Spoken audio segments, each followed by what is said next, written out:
2, a lição de número 2, que vai falar sobre Deus Pai, certo?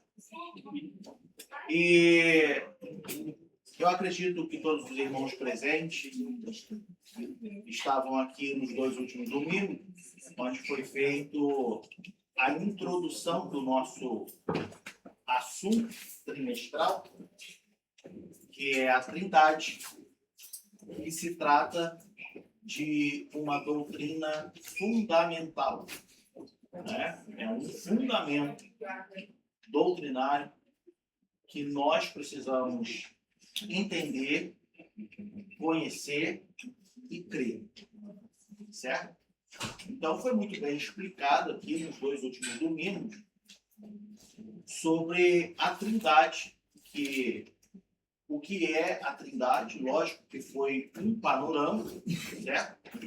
Mas foi falado sobre a essência do Pai, do Filho e do Espírito Santo, que os três subsistem em um, que se trata de uma unidade composta.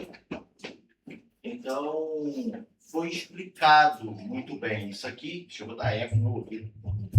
Foi muito explicado isso aqui.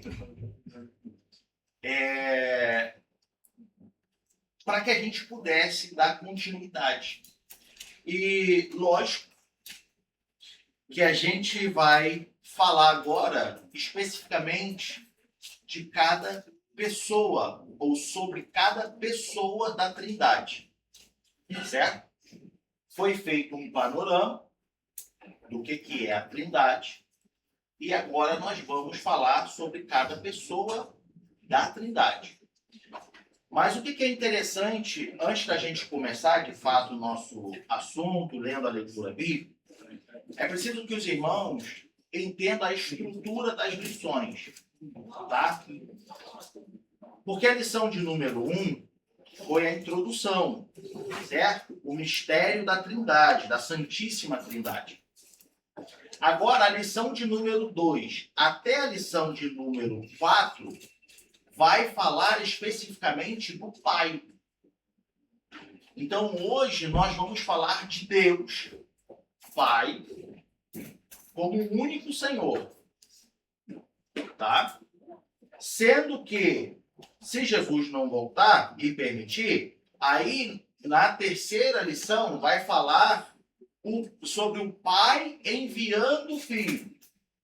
E depois a paternidade divina. Veja que são assuntos todos atrelados ao Pai. A primeira, né? Vamos botar assim, a primeira pessoa da Trindade, certo? Então é importante, meus irmãos, a gente entender como é que vai ser dividido os assuntos para que a gente não se perca no decorrer das lições, ok? Eu digo aos irmãos de antemão, assim como em todas as lições que a gente tem estudado até aqui e que a gente vai estudar ainda, se Deus permitir, não faltem à escola dominical, porque, principalmente em particular, essa aqui, se trata de uma doutrina, um ensinamento fundamental da Bíblia, certo? E é um assunto que é onde muitas pessoas questionam. É um assunto onde muitas pessoas têm dúvidas. É um assunto onde muita gente não entende.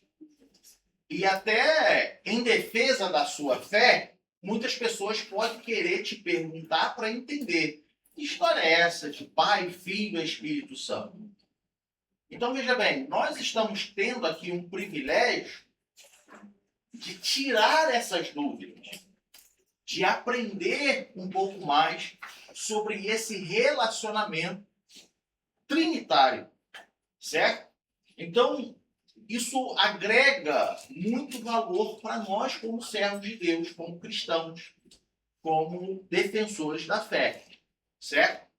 Então, os irmãos, aproveitem essa oportunidade. Um certo teólogo disse que a escola dominical é a maior ou é o maior curso teológico que existe e que é aberto para todos, certo? Ah, eu nunca fiz um seminário teológico, mas se você frequenta a escola dominical, pode ter certeza que você está tendo um curso teológico muito bom, certo? Porque ele vai te ensinar todos esses fundamentos. Mesmo que às vezes apareçam assuntos no trimestre que você pense, poxa, por que eu preciso saber disso? Pode ter certeza que é para agregar mais na sua vida cristã. Amém?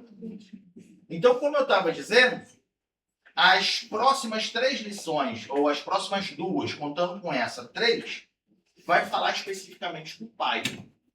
Aí depois, certo? Na 5ª lição, até a 7ª lição, ou seja, mais 3 lições, vai falar especificamente do Filho. Então veja que uma lição vai complementar a outra. Se a gente perder uma das lições, na próxima a gente vai falar assim, por que ele está falando disso? Por que ele está mencionando isso? E aí a gente vai ter que ficar correndo atrás para poder entender tudo. Certo? Dito isso, amados, vamos fazer a nossa leitura bíblica em classe? Se encontra em 2 referências, certo?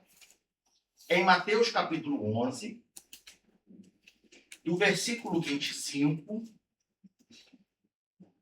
ao versículo 27.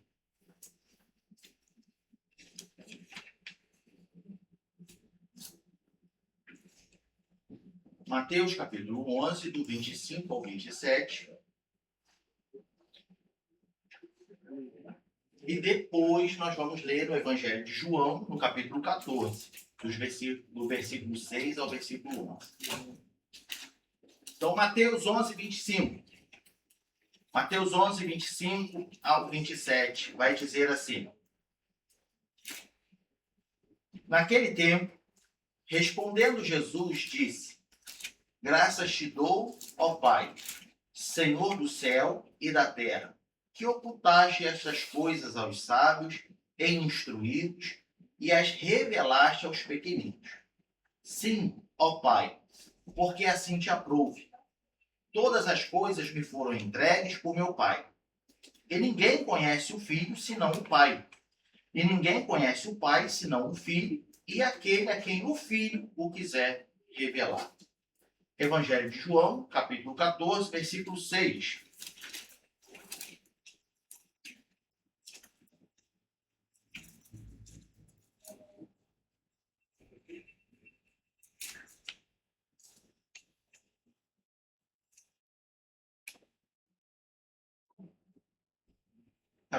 Do 6 ao 11. Diz assim: Disse-lhe Jesus: Eu sou o caminho, a verdade e a vida. Ninguém vem ao Pai senão por mim. Se vós conhecesses a mim, também conhecerias a meu Pai. E já desde agora o conheci e o tens visto. Disse-lhe Filipe: Senhor, mostra-nos o Pai, o que nos basta. Disse-lhe Jesus: Estou há tanto tempo convosco e não me tendes conhecido, Filipe? Quem me vê a mim, vê ao Pai. E como dizes tu, mostra-nos o Pai. Não crês tu que eu estou no Pai e que o Pai está em mim? As palavras que eu vos digo, não as digo de mim mesmo, mas o Pai que está em mim é quem faz as obras. Versículo 11. Crede-me que estou no Pai e o Pai em mim. Crede-me, ao menos, por causa das mesmas obras. Amém?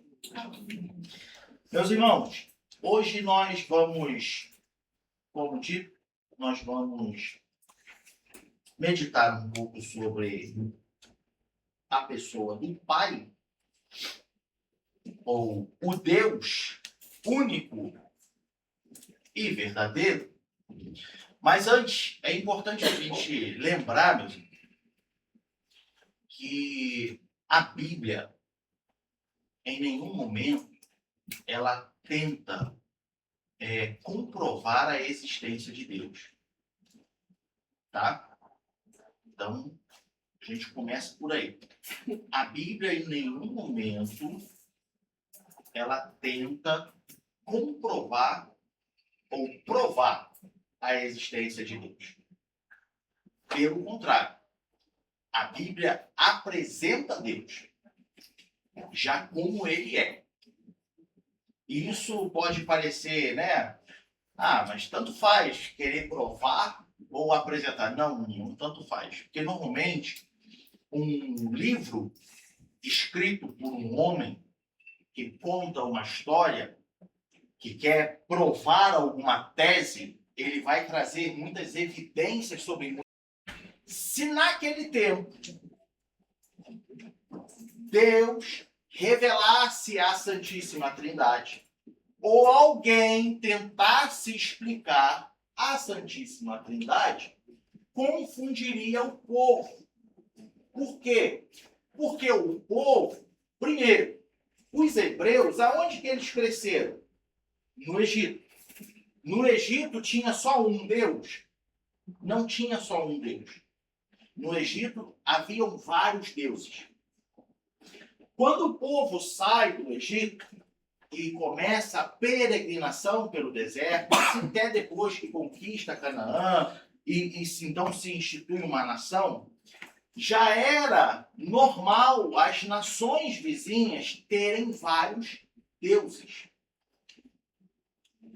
Logo, entende-se que se alguém tentasse explicar para aquele povo que tinha saído do Egito, crescido vendo vários deuses, que, olha, existe Pai, Filho e Espírito Santo, confundiria a cabeça daquele povo a ponto de fazer eles entenderem que são três deuses, e não são três deuses. Então, Deus, em todo momento, Deus afirma para eles, olha só, eu sou o único Deus. Aí eu fico imaginando o povo olhando as escritas de Moisés e falando assim, por que está no plural?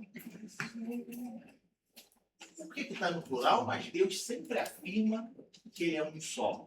Porque o povo precisava entender que, olha só, eu não sou igual aos demais. Eu não sou vários.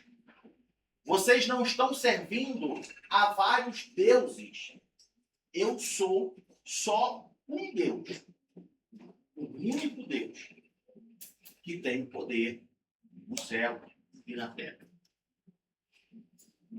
Então agora o povo vai caminhar entendendo que, olha só, mesmo que esteja escrito Elohim, mesmo que seja escrito no plural, nós sabemos, porque o próprio Deus disse que é um só Deus, um só Senhor. Então o povo precisava entender que, olha só, isso é um assunto muito complexo para vocês agora.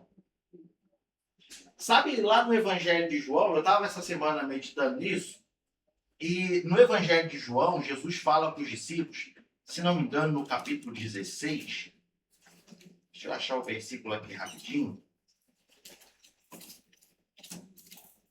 ele diz assim,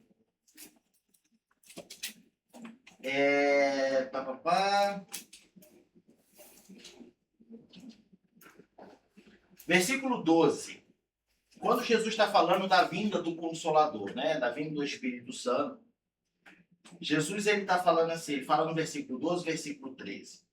Ele fala assim, ainda tenho que vos dizer, ainda tenho muito que vos dizer, mas vós não podeis suportar agora.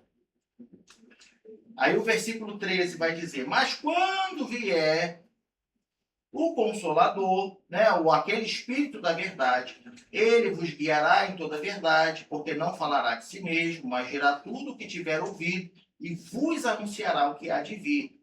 Aí o versículo 14 ele diz assim, versículo 14 e 15, ele me glorificará, porque há de receber do que é meu e vou-lo há de anunciar.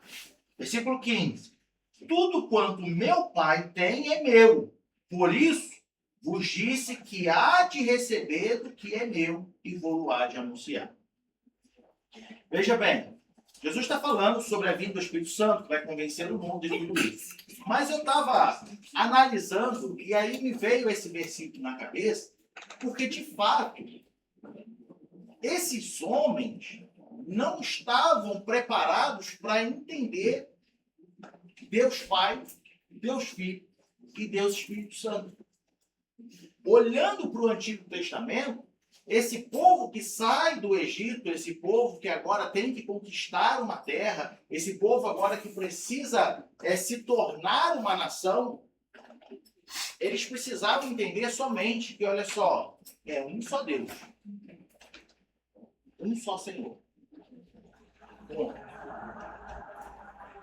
aí, como eu disse, eu analisando, pensando e tentando, né, entender ainda mais, eu pensei assim, talvez o que Jesus tenha dito lá no Evangelho de João, capítulo 16, também esteja relacionado a isso.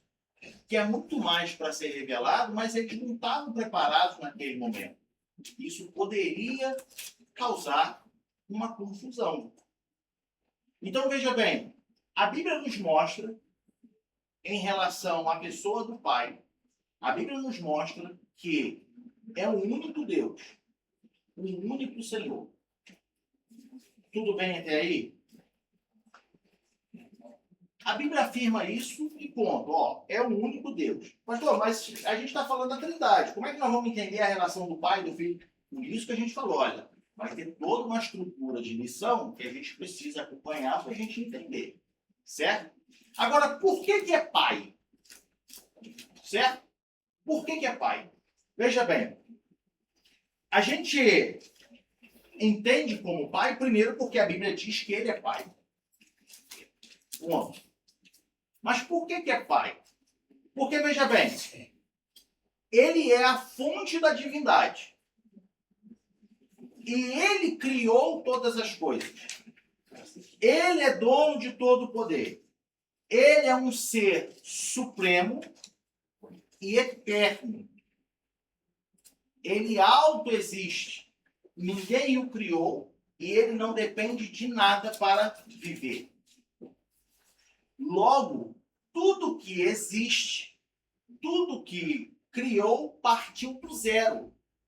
Criado por Deus, criado por Ele. Porque Ele é antes de tudo ser. Então, veja bem, por Ele ser o autor do mundo, por Ele ser o mundo não no sistema mundano, o mundo globo terrestre. A criação, por Ele ser o autor da criação, por Ele ser o autor da humanidade, a Bíblia nos revela que Ele é Pai. Ele criou. Ele fez. Ele tem todo o poder. Então, quando a gente lê em Deuteronômio, capítulo 33, versículo 27,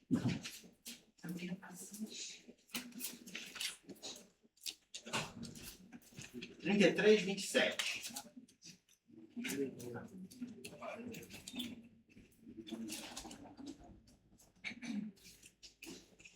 Ele vai dizer assim: o Deus eterno te seja por habitação, e por baixo de ti estejam os braços eternos. E ele lance o inimigo de diante de ti e diga: destrua-o. Veja bem, em Deuteronômio 33, 27, ele está mostrando Deus como ser supremo e eterno.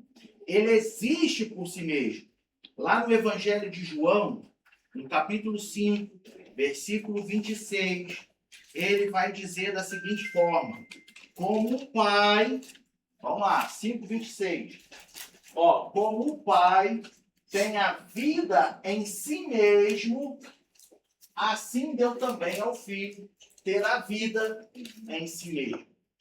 Veja que nesse versículo, ele está dizendo que, olha, Deus existe por si mesmo. Ele não foi criado e não foi gerado. E no versículo está dizendo que deu também ao Filho ter a vida em si mesmo, porque o Filho é da mesma essência. Porém, o Filho não foi criado, mas foi gerado. E aí nós vamos falar um pouco disso, assim, bem superficial, porque nós teremos lições que aprofundará um pouco mais essa situação. Certo? Então, veja bem, ele autoexiste. Deus, como eu disse, ele é um ser supremo e eterno, e ele é fora do tempo. O tempo não se aplica a Deus. O tempo que nós vivemos, não existe em Deus esse tempo. Para ele, não tem esse tempo. Nós já aprendemos aqui em algumas boas lições do trimestre passado que para Deus é como se ele olhasse para a humanidade como uma linha reta. É início, meio e fim aqui. Só que ele decide quando é o meio, ele decide quando é o fim. Ele decidiu quando tudo começou. E ele decide quando tudo acaba. Quanto tempo eu enxergo dessa ponta até a ponta? Quanto tempo eu levo? Milésimo de segundo? Assim eu imagino Deus olhando para toda a humanidade. Visto que a Bíblia diz que um ano para Deus, né? Um dia para Deus é como 1000 anos para nós. Não é isso? Então veja bem, Deus olha do início ao fim, para ele não é nada. É como se, né, figuradamente, Deus tivesse dado somente um suspiro. Para nós já passou 1000 anos. Para ele não saiu do lugar. Porque ele não está ligado ao tempo. Ele é fora do tempo.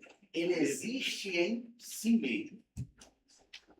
Veja bem, ainda, como fonte da divindade, ele é imutável. Nós vamos falar um pouco mais disso no final da lição, mas para a gente entender a fonte da divindade. Ele é imutável. Alguém sabe dizer o que é imutável? Que não muda. Visto que ele existe em si mesmo, ele é autoexistente, certo? Ele é atemporal, ele é fora do tempo, ele é eterno. E por isso ele não muda. Deus não envelhece. Deus não fica doente. Deus não pensa diferente. Deus, ele é Deus. Do jeito que o mundo foi criado, ou quando o mundo foi criado, ele já era Deus, ele é Deus e ele será sempre Deus. Então ele não muda. Essas características que nós estamos vendo faz parte de quem Deus é, dos atributos de Deus. E nós vamos falar um pouco mais no final da lição, mais no final da lição. Só que isso mostra a fonte da divindade de Deus. Isso mostra o quão divino ele é. Tá tudo bem com os irmãos? Amém. Se tiver alguma dúvida, não tiver muito claro, tiver alguma outra pergunta, irmão, fica à vontade em nome de Jesus. Certo? Veja bem. Agora que nós sabemos que é um único Deus, agora que nós sabemos que é a fonte da divindade, porque ele é, antes de tudo, ele não depende de ninguém para que exista, ele não depende de ninguém para que o ajude, para que faça alguma coisa, ele não muda, ele é. Deus simplesmente, não no sentido diminutivo, mas simplesmente é. Ponto. E a nossa mente humana não é capaz de entender isso. Sabe por que muita gente critica Deus? Porque queria que Deus fosse do jeito delas. A verdade é essa. Muita gente não acredita em Deus, ou até mesmo acredita num Deus, mas não no Deus que a Bíblia revela, porque Deus não é do jeito que ela queria que fosse. Só que se Deus fosse do jeito que a gente quisesse que ele fosse, ele seria falho. Ele seria injusto. Aí a imutabilidade não existiria. Não é isso? Então veja bem, Deus é Deus justamente porque ele não é o que a gente queria que ele fosse. E ponto. Nossa, Deus, mas o Senhor é amor, mas eu queria que o Senhor me amasse. Mas ele é fogo consumidor também. E ponto. Nossa, mas esse Deus é muito cruel. Não, ele é reto. Ele é justo. Ah, mas isso é injusto, porque pensa bem com a mente humana. Mas Deus não está ligado ou depende da mente humana para decidir nada. Ele é Deus. Mas aí você não acha que seria injusto? Eu acho, mas Deus vê de outra forma. Porque Ele é Deus. E é isso que nós precisamos entender. Porque nós, aos nossos olhos, fazemos a nossa justiça. E aos nossos olhos, muita coisa não é justa. Mas como nós já aprendemos, Deus ele não depende de nós para nada, e muito menos para tomar uma decisão. Porque ele não está ligado ao tempo em que nós vivemos. Ele é antes de nós pensarmos em ser alguma coisa. Então ele sabe como decidir. Aí que vem, muitas das vezes, a confusão da nossa mente, porque a gente fala, nossa, isso não faz sentido, eu estou vivendo isso, mas, poxa, eu faço tudo certo, mas a Bíblia garante que para tudo tem um propósito debaixo do céu. E a gente só vai entender esse propósito depois que a gente passa. Porque muitas das vezes, durante o processo, a gente não entende. E a gente não sabe o que está acontecendo e por que está acontecendo. Mas quando passa, a gente fala, rapaz, Deus é sábio. Por quê? Porque a gente enxerga até a parede. Deus enxerga até o outro ponto cardeal do mundo. A gente se limita aqui. Deus está vendo lá de frente. Por quê, amados? Porque ele não está ligado a esse tempo, esse espaço-tempo que nós vivemos. Como eu disse, ele olha o início e olha o fim, e para ele, esse daqui e ali. Enquanto nós fazemos planos, sonhamos e pensamos e achamos que somos e que podemos, Deus olha lá de cima e se eu tirar da tomada, não canta, não prega, não faz mais nada. Certo? Então a gente vê a divindade de Deus, a grandeza de Deus, a fonte da divindade expressa no Pai. Tudo bem até aí, amado? Veja bem, o Pai agora ele vai agir por meio do Filho e por meio do Espírito Santo. E olha que interessante. Quando nós olhamos e nós falamos assim, porque o Pai age através do Filho, através do Espírito, então quer dizer que o Pai é maior do que o Filho.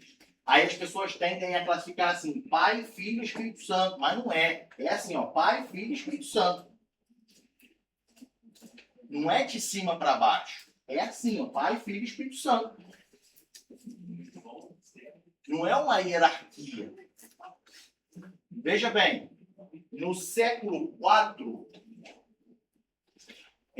houve um bispo de Alexandria chamado Atanásio.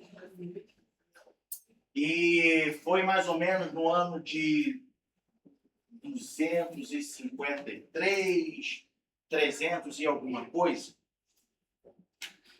que haviam ali, nessa época, muitas discussões sobre a pessoa de Jesus Cristo. Jesus é Deus ou não é?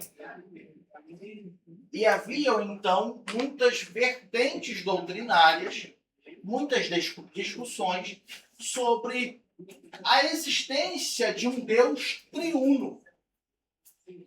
Só que ninguém se arriscava a querer explicar a existência de um Deus triuno. E um homem chamado Atanásio, que era um bispo cristão, um teólogo, ele então escreve um dogma. O que é um dogma? É uma doutrina, um ensinamento fundamental para falar assim, olha, está decretado, é isso.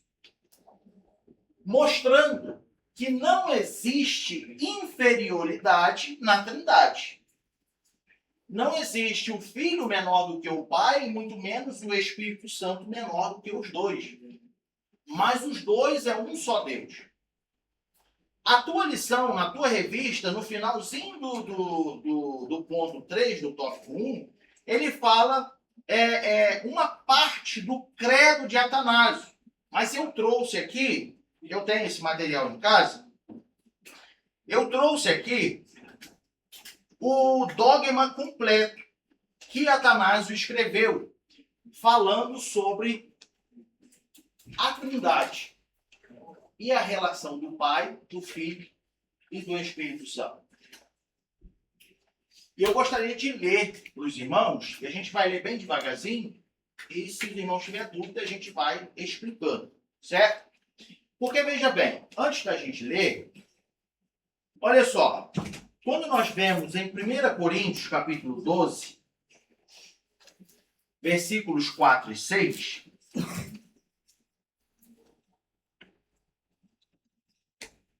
Primeira Coríntios, capítulo 12,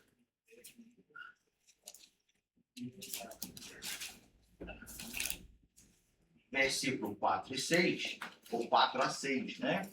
Ele vai dizer assim, ora, há diversidade de dons, mas o Espírito é o mesmo. E há diversidade de ministérios, mas o Senhor é o mesmo. E há diversidade de operações, mas é o mesmo Deus que opera tudo em todos. Então veja que Paulo está falando aqui de diversificações, mas ele encerra dizendo assim, olha, é o mesmo Deus, é o mesmo Espírito que faz tudo isso. Não existe três deuses, não existe três senhores. É um só Deus que opera tudo em todos. É um mesmo Espírito que trabalha, que opera tudo em todos. Tudo bem? Em Efésios capítulo 4, versículos 4 a 6.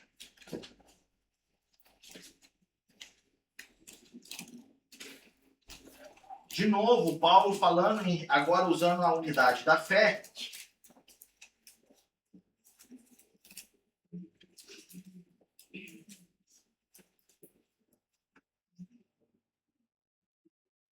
Efésios 4, 4 a 6. Ele diz assim, há um só corpo e um só Espírito, e esse Espírito com E maiúsculo, certo? Como também foste chamados em uma só esperança da vossa vocação. Um só Senhor, uma só fé, um só batismo. Um só Deus e Pai de todos, o qual é sobre todos e por todos e em todos.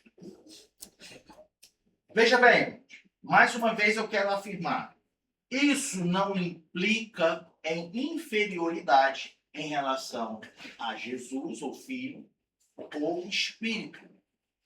Eles são o mesmo Deus, ok? É um só Deus, um só Senhor. Veja bem, o nosso professor, o prefeito Diego, ele falou sobre o plano da redenção. E sim, quando assim, eu digo, é impossível nós olharmos para o plano da redenção e ignorar a ação das três pessoas. Logo, quando olhamos para o plano da redenção, ele evoca, veja que eu disse evoca e não invoca, que invocar é chamar, evocar é fazer lembrar e perceber. Então, ele evoca a Trindade. É Pai, Filho e Espírito Santo. Quando nós olhamos para a Bíblia, nós vemos o seguinte: o Pai planejou a redenção. Bota lá em Tito, capítulo 1, versículo 2.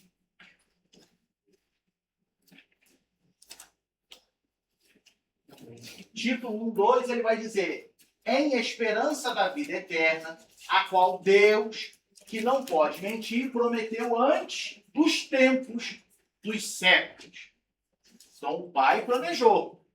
Deus. Certo? Agora, João 17, 4. O Filho vai realizar. Eu glorifiquei-te na terra, tendo consumado, ou seja, concluído, executado, apresentado a obra que me deste a fazer. Esse é o Filho. Certo?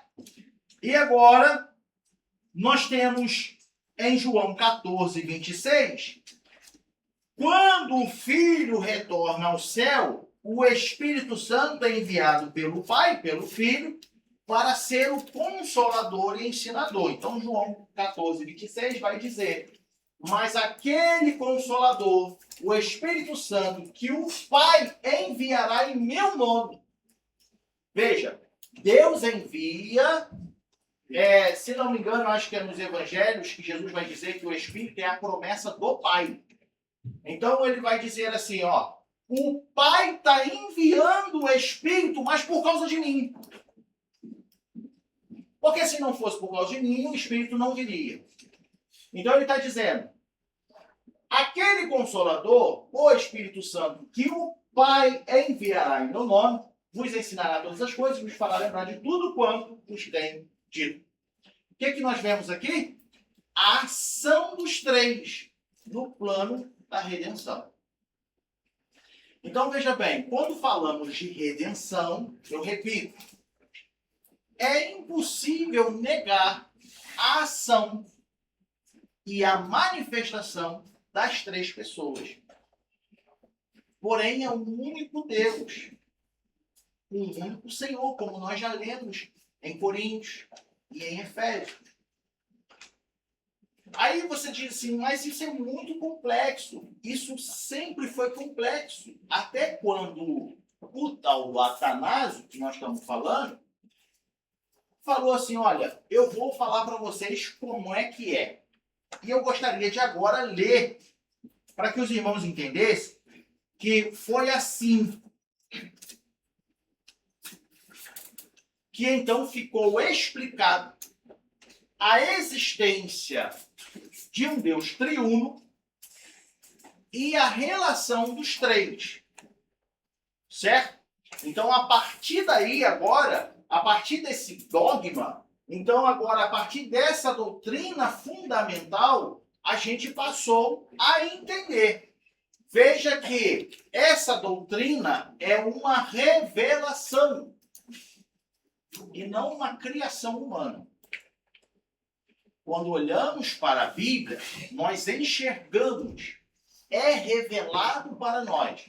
Lembra por que eu disse que lá me leva a entender que está incluso ou incluído nas palavras de Jesus de João 16, que ele fala assim, vocês não estão prontos para entender isso agora, mas o Espírito Santo vai vir aí e vai ajudar vocês. Então, veja bem, essa doutrina é uma revelação e não uma criação humana, certo? Olha só, vamos ler aqui, Eu trouxe aqui. Dogma de Atanásio, século IV, atribuíram também, botaram o século V, embora ele tenha morrido no século IV. Né? Diz assim: todo aquele que quer ser salvo, antes de tudo, deve professar a fé universal.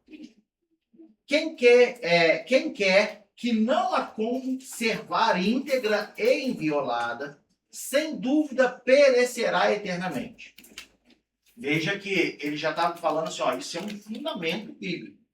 Ignorar isso, como o nosso professor falou aqui, nós aprendemos, que olha, uma seita, ela foge das doutrinas fundamentais, ela ignora uma doutrina fundamental. Então a gente vê aqui que lá atrás, os pais da igreja, ele disse assim, ó, que não conservar íntegra e inviolada, sem dúvida perecerá eternamente. Aí diz, e a fé universal consiste em venerar um só Deus na Trindade e a Trindade na unidade, sem confundir as pessoas e sem dividir a substância. Sem achar que é três deuses, igual nós começamos falando. Certo? Então, vamos achar que são três deuses diferentes. É um só Deus. Bom, ele segue explicando. Pois uma é a pessoa do Pai, outra a do Filho, outra do Espírito Santo. Mas uma só é a divindade do Pai e do Filho e do Espírito Santo, igual à glória. Coeterna à majestade. Qual o Pai? Tal o Filho, também o Espírito Santo. Incriado é o Pai, incriado é o Filho, incriado é o Espírito Santo.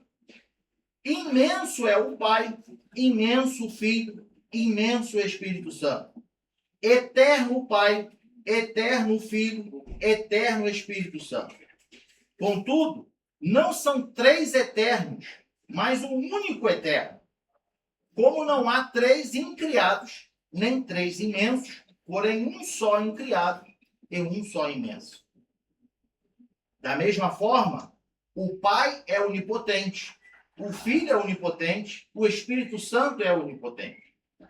Contudo, não há três onipotentes, mas um só onipotente. Assim, o Pai é Deus, o Filho é Deus, o Espírito Santo é Deus. E, todavia, não há três deuses, porém um único Deus. Como o Pai é Senhor, assim o Filho é Senhor, o Espírito Santo é Senhor.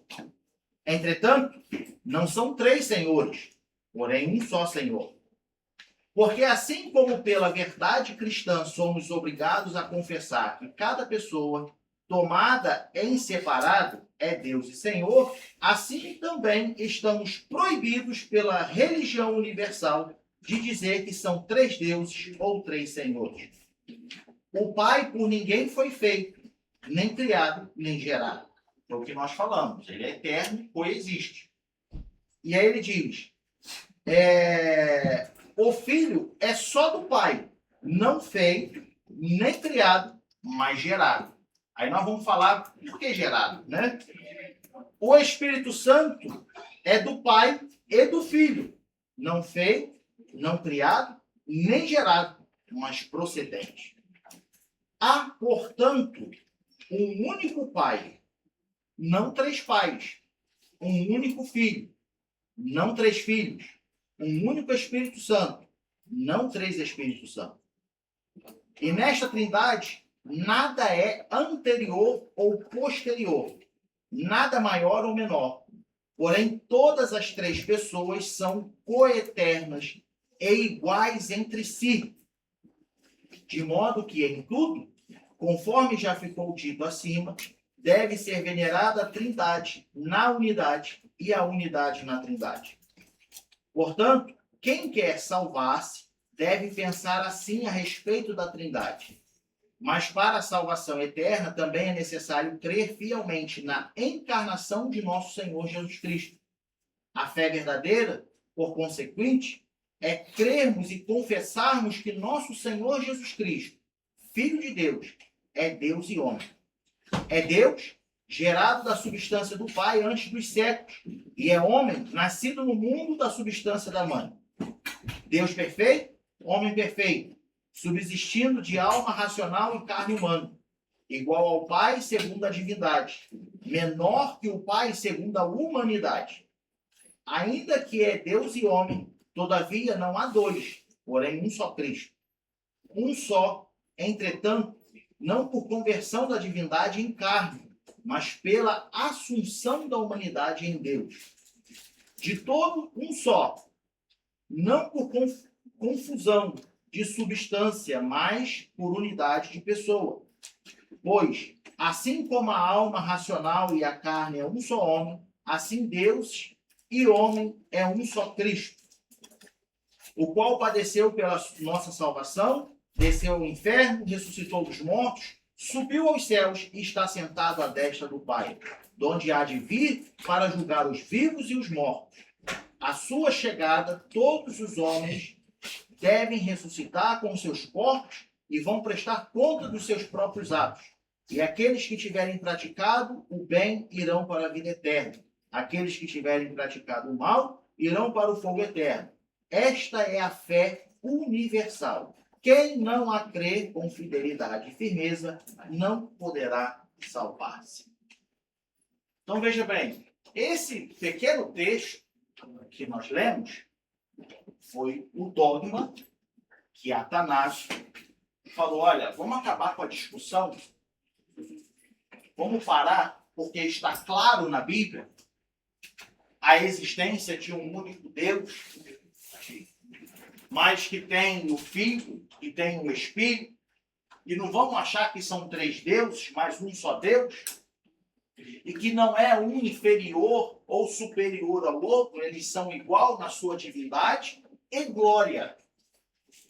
Os três subsistem, os três não dependem do tempo, pois eles são somente um só Deus. Tudo bem até aí? Bem. Alguma pergunta? Algum comentário?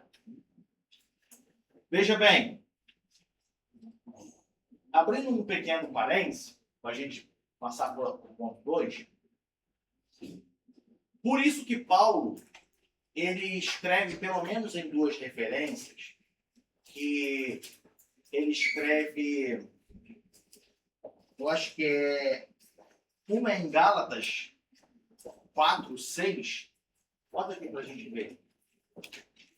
Sim. Em Gálatas 4, 6, Paulo ele está falando ali no final, ele bota Abba, Pai. E se não me engano, até em Romanos também, Romanos 8, 15 e 16, vê se é o 15. Ah, é, o 15. Vê o 16 que tem também. Não, só o 15. Veja que, para os judeus convertidos a Cristo, tá? Vamos lá. Os judeus cristãos, Paulo está falando sobre a pessoa de Jesus Cristo, sobre o pecado, sobre a ressurreição. E Paulo está dizendo que agora nós clamamos ao Pai. Só que ele bota Abba, Pai. Esse Abba está em hebraico, que quer dizer ó Pai. Por causa dos judeus cristãos. Porque eles estavam clamando pelo Pai. Eles tinham a certeza que, olha, Paulo está ensinando, mas está falando para nós clamarmos ao Pai. E para os gregos, ele bota Pai. Para nós está traduzido já como Pai. Então, se a gente fosse ler no sentido literal, seria ó Pai, Pai. Só que ali é por causa dos judeus cristãos e por causa dos gentios que se converteram. Para que eles entendessem a essência de quem ou para quem eles estavam pedindo. Para quem eles estavam clamando? Para o Deus Pai. Então não haveria dúvida nem para os judeus cristãos e nem para os gentios, os gregos, que se converteram. Agora eles entenderiam que, olha só, de fato, nós clamamos, nós professamos, nós testificamos um Pai. porque é o único Deus. E como nós já lemos, o próprio Jesus Cristo fala, ó, um único Deus. Na oração pelos discípulos de João 17:3, bota lá de novo que a gente leu. Ele diz, a vida eterna é esta, que conheçam a ti, só por único Deus verdadeiro. E a Jesus Cristo a quem enviaste. Então, veja bem, agora, irmãos, a gente vai entrar no segundo tópico, que a gente vai pegar como gancho esse ponto, que quando Jesus fala assim, e a Jesus Cristo a quem enviaste, por quê? Porque Deus se relacionou, Deus se revelou à humanidade em Cristo Jesus. Deus, olha só, se hoje, no mundo, alguém conhece a Deus, é porque um dia falaram de Jesus para ele. Se no mundo alguém hoje fala assim, não, eu creio em Deus, como é que ele sabe que existe Deus? Deus, o Deus da Bíblia. Porque um dia ele escutou falar de Jesus Cristo. Porque se dependesse somente dos judeus, Deus não seria anunciado, porque o Deus de Israel era o Deus de Israel. Até hoje, os judeus, eles batem no peito e falam, nós somos a única nação. Se dependêssemos dos judeus para anunciar Deus, não seria claro, seria confuso, e ainda estaríamos inseguros em relação à vida eterna. Logo, Deus, para se revelar à humanidade, ele faz isso como? Através de Jesus Cristo. Então, quando olhamos para Jesus, conhecemos Deus. E diferente do islamismo, nós vemos que através da pessoa de Jesus Cristo, Deus se relaciona com o homem. Se comunica com o homem. Deus quer a sua criatura, que agora se chama filho, foi dado o direito de ser chamado filho, Deus quer para com ele. Diferente das demais crenças, e que diz que, olha, Deus criou o mundo, criou o homem, sim, mas saiu de banda e não quer mais contato. Jesus é a prova de que Deus não só ama, mas se relaciona. E agora, quando olhamos para Jesus, vemos Deus. Porque o texto que nós lemos, lá de João 14, versículo 6 a 11, vamos reler esse texto? Na leitura bíblica introdutória, nós lemos esse texto. Olha o que Jesus fala para Filipe, versículo 8, 14, 8 de João. Ele vai dizer assim, Senhor, mostra-nos o Pai, o que nos basta. Por quê? Porque para eles o Pai é importante. Eles cresceram ouvindo isso. Eles cresceram aprendendo que, olha só, um único Deus, o Pai. Então, para nós é o que basta. Mostra-nos o Pai. A gente quer ver o Pai, porque é o Pai que importa. Tá entendendo? Então, eles estão dizendo assim, Filipe fala para Jesus, Senhor, só me basta o meu Pai, é isso que importa. Eu não preciso de mais nada, só quero ver o Pai. Aí Jesus ele vai virar para Filipe e vai dizer assim, estou há tanto tempo convosco e não me tendes conhecido, Filipe. Olha, Jesus falando, e aí a gente pode imaginar da seguinte forma, Deus falando para Filipe. Deus falando para Filipe. Na pessoa de Jesus Cristo. Dizendo, estou há tanto tempo convosco e não me tendes conhecido, Filipe. Aí ele fala, ó, quem vê a mim, vê o Pai. E como dizes tu, mostra-nos o Pai? Aí o versículo 10.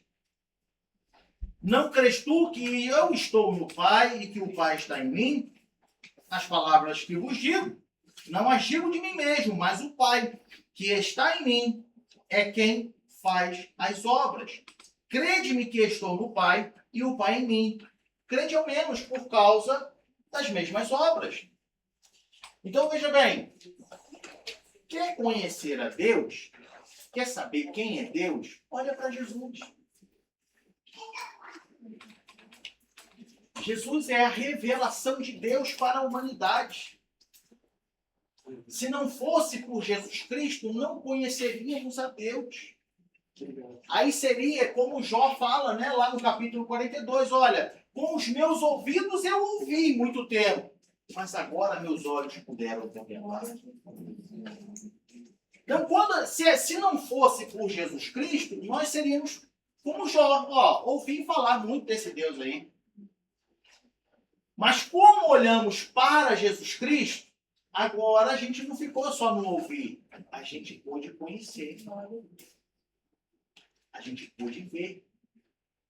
Então, quando nós olhamos para a pessoa de Jesus Cristo, nós vemos a manifestação do Pai na pessoa de Jesus Cristo, o relacionamento, certo?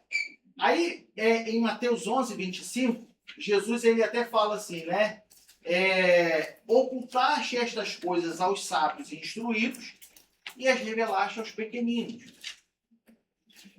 É claro que Jesus aqui está se referindo aos fariseus, aos escribas e fariseus. Os sábios, da qual Jesus menciona, de fato, eram homens com um ensinamento acima da média, que tinham um grau, né, elevado, estava fora da curva. Os instruídos é aquela pessoa que aprendeu culturalmente. Então Jesus estava se referindo aos escribas e fariseus, que, olha só, têm ensinamento acima da média, e não só isso, mas são instruídos e culturalmente entendem. Porque, como nós dissemos, desde as leis de Moisés, se é ensinado que existe um único Deus, um único Senhor. Como agora vem um homem chamado Jesus de Nazaré e fala assim, eu e o Pai somos um. Só que Jesus está falando assim, graças te dou, Pai, porque ocultaste estas coisas aos sábios e instruídos e as revelaste aos pequeninos. Por quê, amados? Porque é necessário entender a revelação de Deus para a humanidade. Os judeus, por questões políticas e até entre outras, não aceitavam a divindade de Jesus Cristo. Não acreditavam de que Jesus é o Cristo, o Messias prometido. Como não acredita até hoje. E por isso continuam vivendo, até mesmo de uma certa forma, com ritos idólatras. Eles ainda vivem ritos cerimoniais e que se torna até, em algumas circunstâncias, uma manifestação de idolatria. Porque não reconhecem a pessoa de Jesus Cristo como Deus se revelando à humanidade. Como a revelação do Pai à humanidade. Veja bem, uma prova disso é quando nós olhamos para o nome de Deus, certo? E aí nós vamos entrar no terceiro tópico. Tudo bem até aí, amados? Alguma pergunta? Veja bem, entrando no último tópico, e aí a gente vai falar sobre o nome de Deus, certo? O nome de Deus, a gente vê no hebraico, e no hebraico antigo não tinha vogais, escrita, vogal, só tinha consoante, certo? Havia a pronúncia do vogal, mas não tinha escrita no vocabulário, no alfabeto. Só tinha as consoantes. Então, o nome de Deus, ele aparece como um tetragrama, que para nós seria Y, H, W ou V, né? E H. Esse nome para os judeus é impronunciável. Os judeus não pronunciam esse nome, o tetragrama. Tá? Porque é um nome de Deus. Veja que nós chamamos de Deus hoje é uma tradução e não o sentido do tetragrama. Ok? O tetragrama, essas 4 letrinhas, é praticamente impronunciável pelos judeus. Eles só pronunciam se estiverem lendo a Torá dentro de uma sinagoga, dentro de uma cerimônia que eles estiverem fazendo. Fora isso, eles se referem a Deus como Hashem, que é o nome, ou Adonai. Eles se referem a Deus através dos seus outros nomes. Certo? Mas nunca esse tetragrama. E aí, o que acontece? Por que eles fazem? Por isso que eu digo, meu irmão, porque existe a idolatria, existe ações equivocadas por não reconhecerem que Jesus é o Cristo, a revelação de Deus à humanidade. Porque nos 10 mandamentos tem o mandamento que é o quê? Não falarás o nome do Senhor em vão. Não é isso? Só que no original, o falar não é no sentido de abrir a boca e pronunciar. O que para nós é traduzido como falar. No original é carregar o nome de Deus. É o que é mais profundo. É mais profundo e mais pesado. Porque no original ele diz assim: não carregarás o nome de Deus em vão. Vamos trazer isso, abrir esse parênteses rápido para o nosso dia. É a pessoa que diz: eu sou cristão, mas vive uma vida aleatória. É uma pessoa que diz assim: não, eu vou à igreja todo domingo, mas de segunda a sábado anda de qualquer maneira, bebe, fuma, se prostitui, faz tudo de ruim. Mas fala: não, eu sou cristão. Porque hoje em dia virou moda ser cristão. Não é isso? Hoje em dia todo mundo é cristão. Virou moda. Não é isso? Nossa, virou moda. No Brasil, então, a gente vê uns caras, uns MC, cheio de tatuagem, brinco, pai, cantando funk que vai matar. Eu falei: não, por quê? Eu sou cristão. E aí eu fico assim. Então, veja bem, não carregarás o nome de Deus em vão. É muito mais pesado. É muito mais pesado. Só que os judeus não pronunciam. Mas eles sabem que não é exatamente assim. Mas por causa do legalismo, da religiosidade e tudo isso. Certo? Quando olhamos para Deus, Deus ele tem seus atributos. E nós vamos voltar a esse ponto do tetragrama, tá? Deus ele tem seus atributos. É o que nós chamamos de atributos incomunicáveis e atributos comunicáveis. Certo? O que são os atributos incomunicáveis? Quem consegue me dizer? São atributos que são só referentes a Deus. Só referente a Deus. Por exemplo. Mais o quê? A autoexistência. Autoexistência. Imutabilidade. Eternidade. Mais o quê? Onipotência. Onipotência, né? Foi falado. Mas onipotência. Mais o quê? Onipresença. Também. Mais o quê?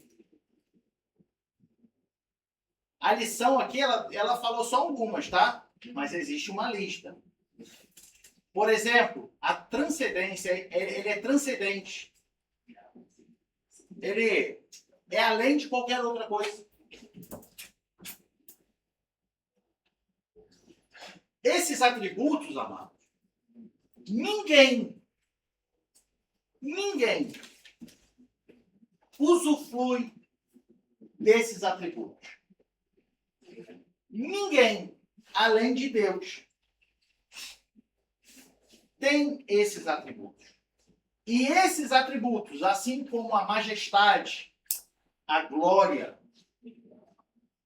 esses atributos não é dado para ninguém. Não é compartilhado para ninguém. Mas, pastor, foi falado que o Filho tem o mesmo, o Espírito Santo tem o mesmo. Pois é, eles são um só. É a mesma divindade. Veja que lá em Lucas, capítulo 1,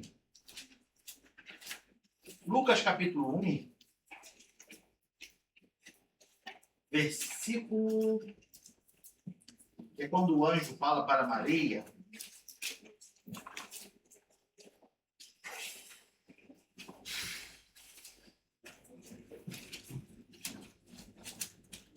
Ah, 26. 26? Uhum. 26. Deixa eu ver aqui, peraí.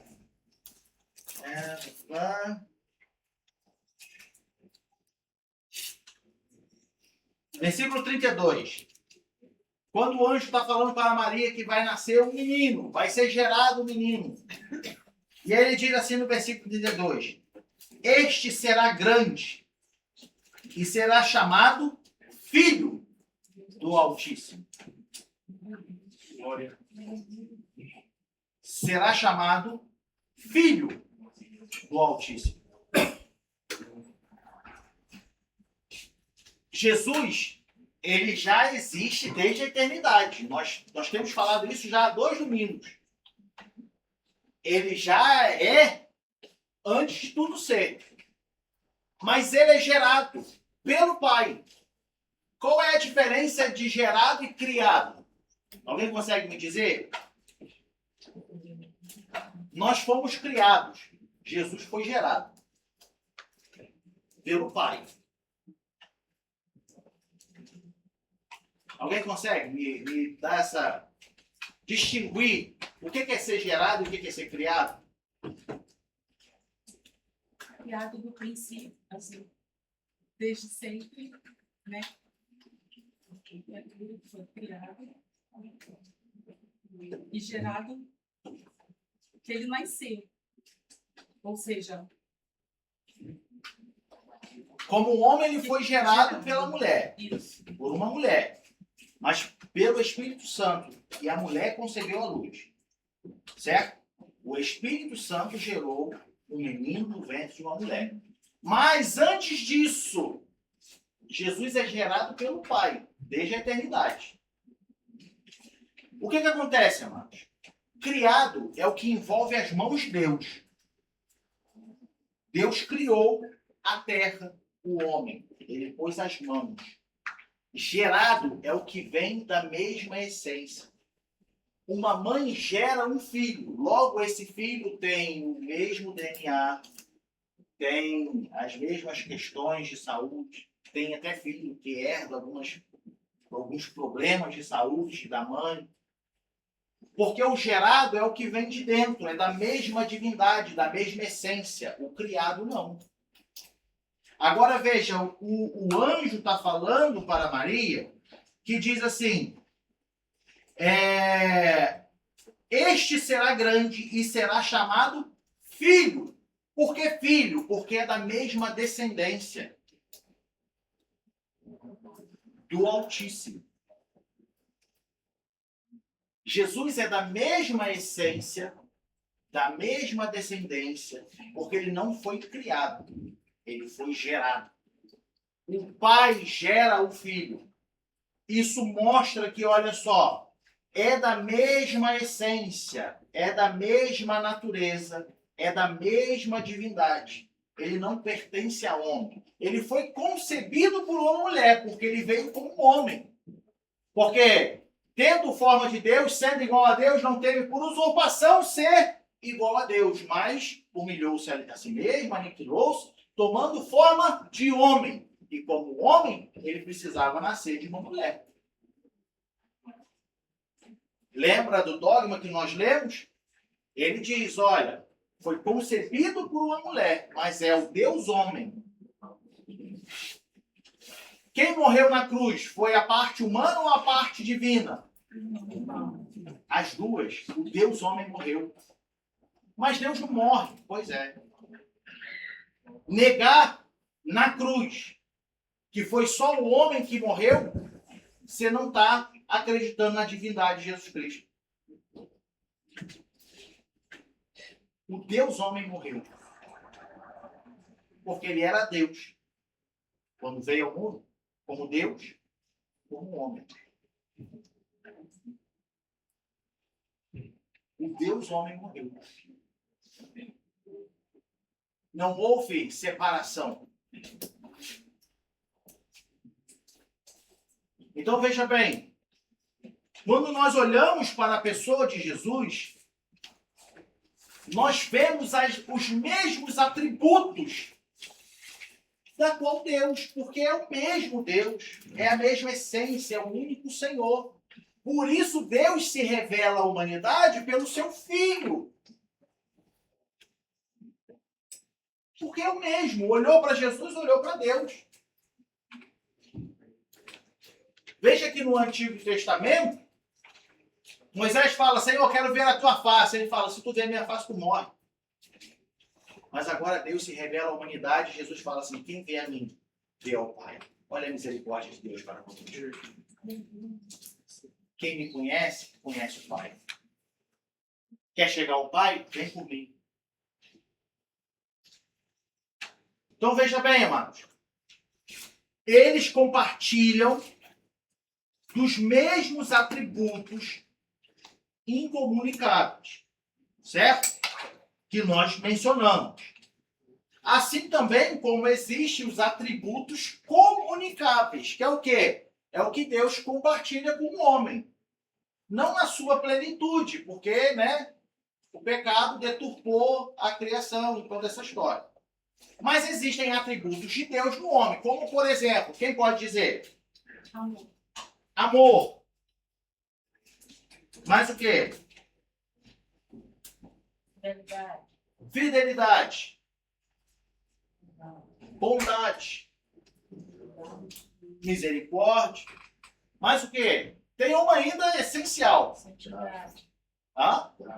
A santidade. Santidade é a palavra que eu estava esperando. Deus é santo e quer que todos sejam santos. Então, quem é santo, santifique-se ainda mais. São atributos de Deus para o homem. Deus é bom, então ele quer que você seja bom também. Ele é fiel, ele quer que você seja fiel também. Ele é misericordioso, ele quer que você também seja misericordioso. Não é isso? Esses atributos fazem parte também da moral de Deus. Como a justiça, a retidão. Deus quer que a gente seja justo, que a gente seja reto. Retidão é integridade, caráter. Por quê? Porque isso faz parte dele. E como nós somos criaturas suas, que também agora nos foi dado o direito de sermos chamados filhos, então ele quer que a gente faça tal coisa. Exerça tais atributos. Isso está em nós, isso está em você. Porque Deus compartilhou disso, desses atributos para com o homem. Tudo bem até aí, amados? Para a gente encerrar.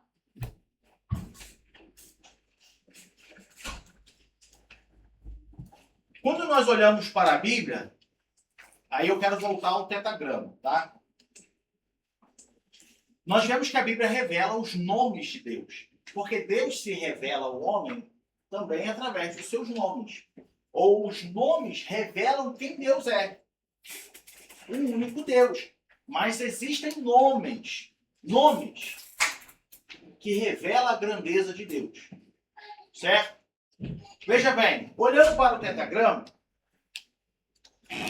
nós aprendemos, né? Eu não sou nenhum perito em hebraico, né? A gente sabe o que a gente sabe através de dicionários e livros que a gente vai lendo. Dicionários bíblicos, a Bíblia, que tem um dicionário, né, que é chamado de Bíblia linear, que tem referências e mostra o texto original. Então, veja bem. O tetragrama, no hebraico, ele, como nós falamos, ele é composto por 4 consoantes. Certo? E no hebraico, é o único idioma que, mesmo no substantivo, é inserido os tempos verbais. Porque no tetragrama, a origem do tetragrama no hebraico, ela é fundamentada no verbo ser. No verbo ser. E dentro desse verbo ser, quando olhamos para as 4 letras, elas expressam os 3 tempos verbais do verbo ser. Logo, o tetragrama, que é pronunciado Iavé, Iavé está ligado ao verbo ser. Mas não só ser, mas representa os 3 tempos, passado, presente e futuro. Logo, o tetragrama, o nome de Deus, Iavé, quer dizer o que era, o que é e o que será. O que se manifestou, o que se manifesta e o que se manifestará. Por isso que lá na sarça ardente, quando Deus chama Moisés, ele diz assim, Moisés fala, vou chegar no Egito e vou falar quem que me enviou. Ele fala, o eu sou te enviou. Porque ele é ontem, hoje e eternamente. Esse é o nome de Deus. Agora, o tetragrama não pronuncia, mas uma transliteração do tetragrama seria Javé. Certo? Que traduzido para nós fica Jeová. Então, Jeová é uma definição final para a nossa tradução de Javé, que vem de Iavé. Certo? Então, é o que era ontem, o que é hoje, o que será amanhã e o que é amanhã. É o que se manifestou ontem, é o que se manifesta hoje e é o que se manifestará. Jeová. Agora, veja bem, na Bíblia nós vemos alguns nomes, como, por exemplo, quem pode me dar um nome? Elohim, não, mas Jeová Jireh, Jeová Rafá, Jeová Nissi. Lembra que a gente cantou aqui, né? Jeová Rafá, meu Senhor. E esse cântico, ele fala os nomes de Deus. Então, entendendo, vamos pegar como a lição nos deu aqui, vamos pegar, por exemplo, o El Shaddai, que ele fala assim em Gênesis 28:3, não é isso? Ou 17:1? Vê aqui, por gentileza. Gênesis 17:1. 17:1. Bota o 17:1, depois tu bota aquele lá. Sendo, pois, Abraão da idade de 99 anos, apareceu o Senhor a Abraão e disse, veja bem, Senhor aqui, amados, no original é Elohim. Porém, eu sou o Deus Todo-Poderoso, é Javé, Jeová. Certo? Ou El Shaddai, o Deus Todo-Poderoso. Então, veja bem, nós temos aqui manifesto, papá, deixa eu ver se tem outro aqui. Adonai. Bota lá o Salmos de número 8, versículo 1.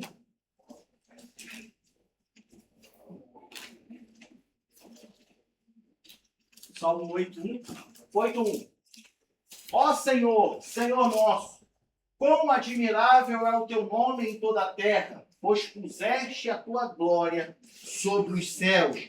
Ele manifesta a autoridade como Senhor.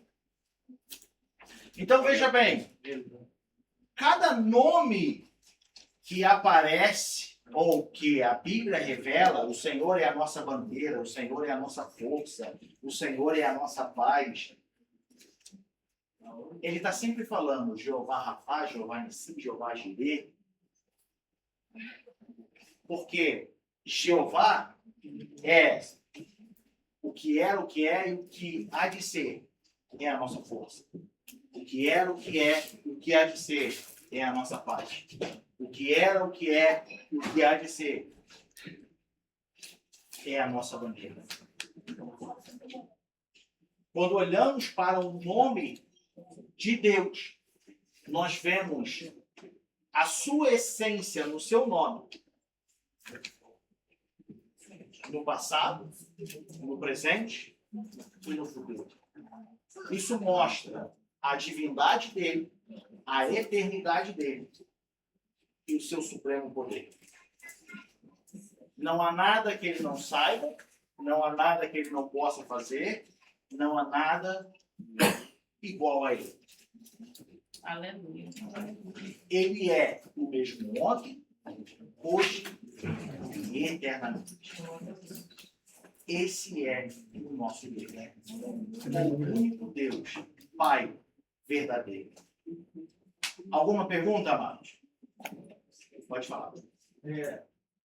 Só voltar um pouco aí, que eu pensei aqui com o silêncio constrangedor. Quando você falou que Jesus morreu como Deus, como filho, como homem. Isso fica visível em Mateus 27, na passagem da crucificação, versos 46 e o verso, até o verso 50. Jesus ele morre como filho, como homem, no verso 50. Quando diz que Jesus, Mateus 20, Mateus 27. Mateus 27, 50. Então, no versículo 50, nós vemos Jesus morrendo como um homem, como assim dizer. Quando diz Jesus falou para Deus com grande voz e entregou o Espírito. E Jesus ele morre como Deus, no verso 46, quando diz: E perto da hora do ano, que alguns dizem alta voz, dizendo: Ele a massa bastante, isto é, Deus meu, por que me desamparaste. Então, como homem, ele morre quando o corpo dele morre, Para de respirar. quando o coração para de bater e para de respirar. Como Deus, ele morre quando, por uma fração de tempo, que a gente não sabe quanto, mas quando por uma fração de tempo, ele é desamparado por Deus porque ele levou sobre si os nossos pecados, mesmo não tendo pecado. E aí, junto com isso, já que a definição é Deus Pai, é interessante que Jesus, no versículo 46, isso se repete em Marcos capítulo 15 também, verso 34, se não me engano. É interessante que Jesus ele não fala Pai, por que me desamparaste? Ele fala Deus, por que me desamparaste? E isso é porque um pai nunca desampara o seu filho. Então, Deus, como nosso pai, ele nunca nos desampara. Mas como Deus, Como Senhor, como Senhor, a partir do momento que temos pecado, ele se distancia de nós. Então, em Mateus 27, Marcos 15, nós vemos a morte de Jesus como Deus e a morte de Jesus como filho. Como filho, o coração para de bater, para de respirar. Como homem. como homem. Como homem.